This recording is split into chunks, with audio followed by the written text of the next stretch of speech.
Buenas noches, estimado docente. En esta parte es referente a la tarea de la práctica experimental de la unidad número 2, cuyos integrantes somos Ana Verónica Lévalo, Irene Aguilar, Ana Gabriela Gil y mi persona Ana María Ortiz Ávila. El tema que se va a tratar es acerca del impuesto a la renta. Primeramente tenemos una definición del impuesto a la renta. El impuesto a la renta se aplica sobre aquellas rentas que obtengan tanto las personas naturales, las asociaciones individuas y las sociedades, sean nacionales o extranjeras, mediante la realización o a la realización del ejercicio impositivo que comprende del 1 de enero al 31 de diciembre. Es decir, todas aquellas ganancias que se obtengan hasta esta fecha se deberán pagar lo que es el impuesto a la renta. Quienes deben pagar todas las personas naturales, las asociaciones indivisas y las sociedades nacionales o extranjeras que se domicilen o no en el país conforme a los resultados de su actividad económica, aun cuando la totalidad de sus rentas estén constituidas por ingresos exentos. Dentro del impuesto a la renta hay la excepción, pero existen dos tipos de exenciones. Por ejemplo, son los contribuyentes domiciliados en el exterior que no tengan representantes en el país, que exclusivamente tengan ingresos sujetos a retenciones en la fuente, y las personas naturales cuyos ingresos brutos durante el ejercicio fiscal no excedieron de la fracción básica no gravada. La base imponible está constituida por la totalidad de los ingresos ordinarios y extraordinarios y gravados con el impuesto menos las devoluciones, descuentos, costos y gastos, deducciones imputables a tales ingresos. Es decir, que hay que hacer un cálculo entre los ingresos totales que se obtienen de la actividad económica y a esto se le deben restar todo lo que son devoluciones en productos, los descuentos a los que hayan sido aplicados, los costos, gastos y deducciones imputables a estos ingresos. La base imponible de los ingresos del trabajo en relación de dependencia. Este es un ingreso ordinario o extraordinario que se encuentra sometido al impuesto menos el valor de los aportes personales al IES, excepto cuando estos sean pagados por el empleador. Para los adultos mayores se descontarán una fracción básica grabada con tarifa cero del impuesto a la renta. Mientras que para las personas con discapacidad o sustitutos, las personas con discapacidad se descontarán dos fracciones básicas grabadas con tarifa cero a la renta de acuerdo a la siguiente tabla. De acuerdo al grado de discapacidad, por ejemplo, del 30% al 49, el porcentaje para la aplicación del beneficio es de 60, del 50% al 74 es de 70, del 75% al 84% es de 80, mientras que del 85 al 100% hay un beneficio de aplicación del 100%. Es necesario mencionar que para las personas con discapacidad siempre deben de tener su certificado de discapacidad legal para que puedan acceder a este tipo de beneficios. A continuación, mi compañera. ¿Cómo está, Irmita? Buenas noches. Vamos a hablar sobre la deducción de gastos personales. En este caso, los gastos personales de lo que tiene que ver con las personas naturales, siempre y cuando tengan ingresos inferiores a $100,000. Dentro de lo que son la deducción de gastos personales está lo que es eh, sin IVA y el ICE también, y asimismo lo que es padres, cónyuges o parejas en unión de hecho, e hijos del sujeto pasivo o de su cónyuge o parejas en unión de hecho. Asimismo, tenemos en este caso los comprobantes de venta en los cuales se sustenten cada uno de los gastos personales en los que deben estar constando lo que es el nombre de la persona, del contribuyente, perdón, o del cada uno de sus dependientes que ya he mencionado anteriormente. Asimismo, vamos a hablar sobre lo que es la tabla del impuesto a la renta. En este, por ejemplo, que a partir del 2024 la base exenta para el pago del impuesto a la renta aumentó debido a lo que es la actualización del rango de las tablas de liquidación del impuesto a la renta, que son aplicables a personas naturales, sucesiones individuas y a la imposición sobre herencias, legados y donaciones. Esto de acuerdo a la resolución la cual entró en vigencia en lo que es en el 2024, enero del 2024. De acuerdo a lo que es la tabla de impuesto a la renta en lo que es gastos personales, para el año 2024 tenemos, por ejemplo, en lo que es en la fracción básica de cero con un exceso de hasta 11,902 y esto tiene que ver con un impuesto de fracción excedente a un porcentaje del 0%. Y en lo que es la base más alta, podríamos decir que tiene una fracción básica de 107, eh, 107,199 con un impuesto a la fracción básica de 23,956 y esto con un 37% de lo que tiene que ver del impuesto a la fracción excedente. La liquidación de lo que es el impuesto a la renta, herencias, legados, donaciones, lo que es hallazgos y todo tipo de acto o contrato por el cual se adquiere el dominio a título gratuito de bienes y derechos. En este caso tenemos lo mínimo, que es una fracción básica del 0%, con un impuesto excedente con lo que tiene que ver un 0% del porcentaje, y el máximo que tiene un 35% en lo que es el impuesto a la fracción excedente, con una fracción básica de 918,725. Como conclusión, podemos decir que el impuesto a la renta es un impuesto que grava sobre la renta, que es decir, sobre las ganancias que tiene una entidad o una persona natural, considerando deducciones de acuerdo a lo que habíamos visto en las tablas anteriores. Es un impuesto que es de obligación declarar de forma anual, recordándonos, basándonos siempre en las tablas y en las constantes actualizaciones que realiza el Servicio de Rentas Internas sobre el monto mínimo y el máximo para pagar. Estimada invitada, a continuación vamos a empezar a explicar el ejercicio práctico. En la misma ingresamos ya al sistema del SRI en línea. Vamos directamente a declaraciones, declaración de impuesto, elaboración y envío de declaraciones. Cabe recalcar que en el presente video se realizará solo una revisión, pues la declaración ya fue realizada por el propietario del RUC. Como primera instancia tenemos las preguntas por las cuales el sistema del SRI nos arrojará el formulario pertinente dependiendo de las respuestas que demos. Reiterando que esta declaración ya fue elaborada, ya fue enviada, entonces están las respuestas de la persona.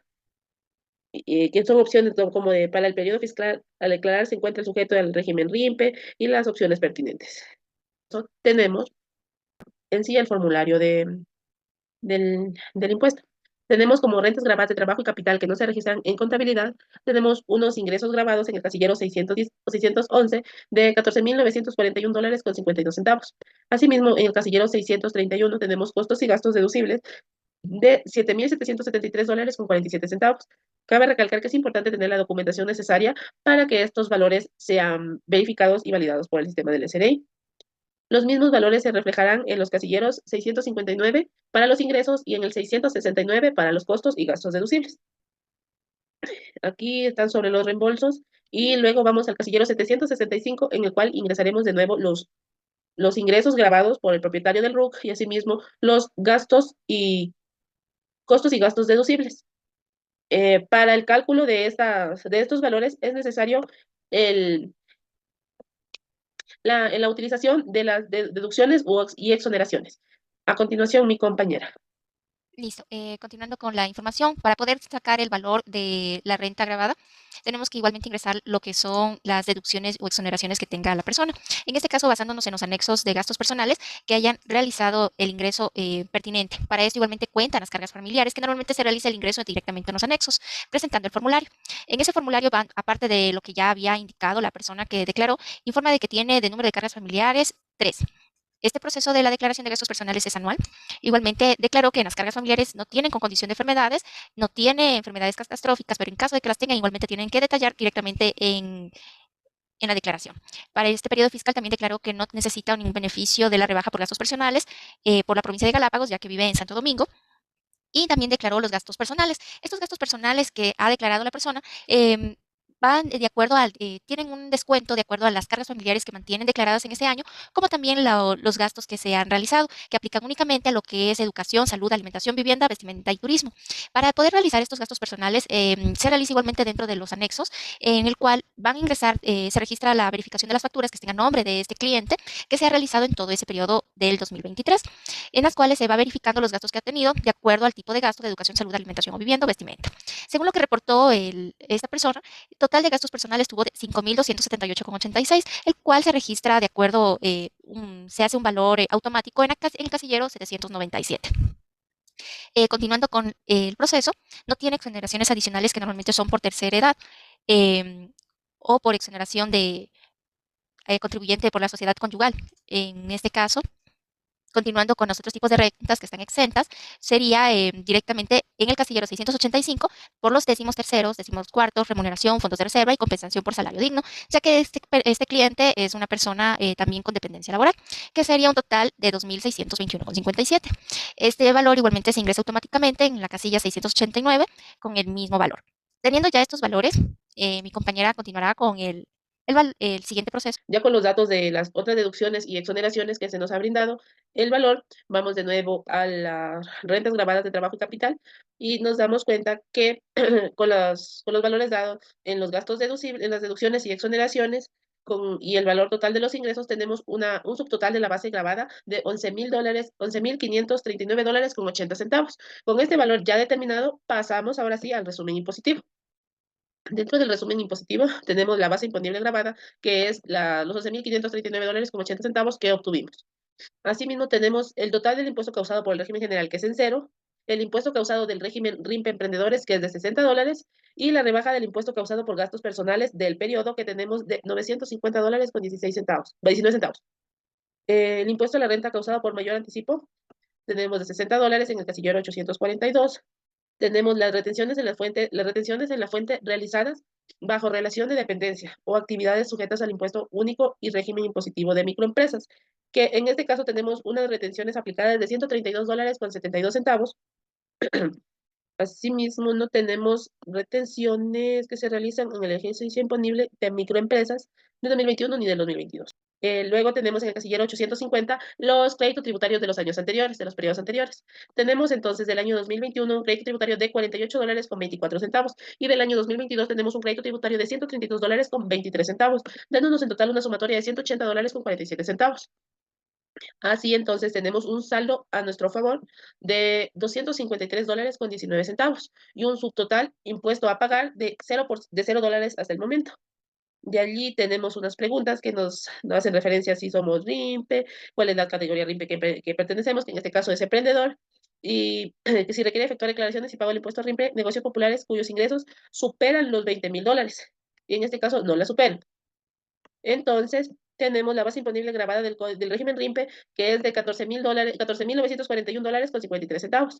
El impuesto al régimen RIMPE, que es de $60 como predeterminado por el sistema del SRI. Las retenciones realizadas, que en este caso tenemos 0, y teniendo un total así a pagar, igual de renta a pagar de $0 y un saldo a favor del contribuyente de $253.19, haciendo referencia a que este saldo pasará a ser parte del crédito tributario del contribuyente para el año siguiente, que podrá él aplicar o no en caso de necesitar al pagar los impuestos. Tenemos que no tiene interés, no tiene multas de los periodos anteriores, teniendo un total a pagar de $0. En este caso, el contribuyente no se le ha determinado un impuesto a la renta para pagar y por ende él mismo ha cumplido con la obligación de la declaración del impuesto a la renta sin un saldo total a pagar. Continuando con la presentación, luego de que se ha realizado indicando el valor que tiene que pagar del impuesto total a la renta, que nos da un valor de 0, continuamos con el proceso del formulario sustitutivo, en el cual nos va a generar la información de la declaración. En el momento de que continuamos con el proceso, nos va a salir un error efectivamente porque estamos haciendo un tipo de declaración sustitutiva en la cual no estamos realizando ningún cambio para afectar al cliente. En este caso siempre va a reflejar este error. Al momento de que nosotros ya tenemos el informe de la declaración, lo único que tenemos es continuar realizando en la opción de siguiente para que se guarde la información y nos permita sacar el comprobante para realizar el pago. Recuerden que el pago se lo puede realizar tanto por débito o también se lo puede realizar igualmente en efectivo en las agencias. Eso es todo lo que podemos explicar. Muchas gracias.